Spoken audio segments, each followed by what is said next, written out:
Why is it that you get your best ideas in the shower? Well, there's actually a really fascinating scientific reason behind why you get your best, most diverse ideas in times when you're really not expecting them.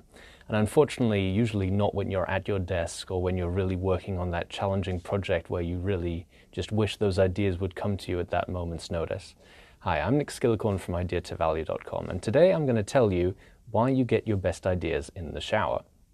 Well, there's been quite a bit of scientific research on what impact different types of activity and brain states have on either your ability to generate ideas or execute on those ideas. And what they found is that there's two different types of creativity. There's what's called divergent creativity and convergent creativity. Now, convergent creativity is when you're really focusing on a challenge and you're trying to refine your creative ideas to a perfect outcome. So let's say you've got a lot of options in front of you. You've got, for example, if you're writing some code, there's a lot of different ways that you could approach this challenge. But you think, okay, what's the most effective, most beautiful way that you could do it? So you narrow it down. Similarly, if you're composing a piece of music, then you might have something that's on the right track, but it just needs a bit more polish, a bit more refinement. And you can use your focus to actually whittle down all of the potential options towards the best possible outcome. So you're converging from lots of options down to the single best outcome. Now, this is a brain state that requires a lot of focus, a lot of attention, and a lot of mental energy. This is the type of mental activity that requires your prefrontal cortex, the most advanced part of the human brain, to really focus on the challenge at hand. But unfortunately, when the brain is focusing like this, it's using up most of its energy using this focused state. And in fact, it elevates its activity levels into what's called a beta activity state.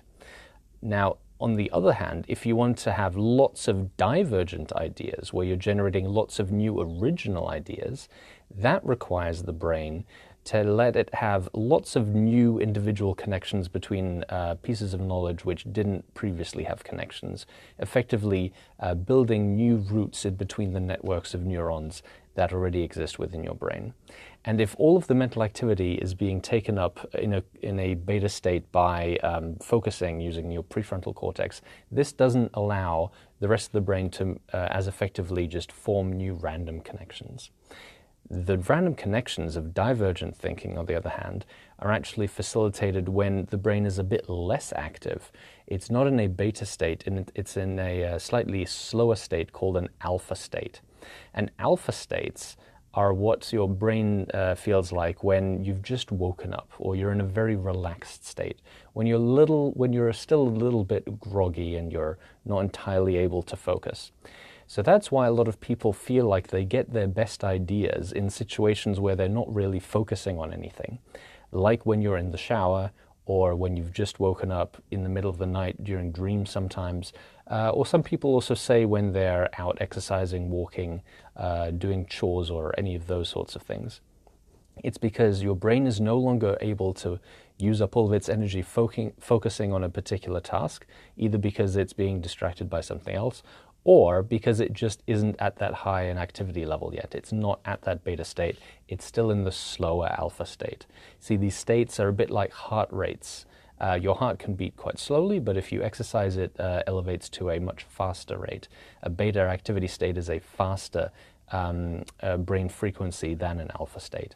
So that's the reason why you have your best ideas in the shower. It's because your brain is able to slow down, and through slowing down and not focusing on a particular challenge, it's able to use that mental effort and mental energy to forming lots of new random connections throughout the whole brain. I hope you found that interesting. If you do find creativity and innovation interesting, then make sure you go to www.ideatovalue.com, sign up for our free newsletter, sign up for our free training there, and it'll really help you build the capabilities to really make the most out of your ideas.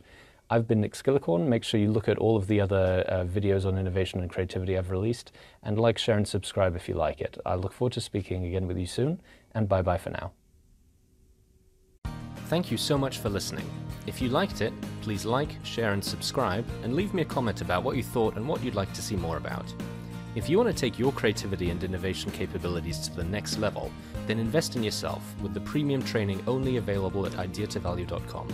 These exclusive training modules have all been put together by me, Nick Skillicorn, and have been used by thousands of artists, innovation leaders, and CEOs to become better at understanding the source of their creativity and executing on their innovation ambitions.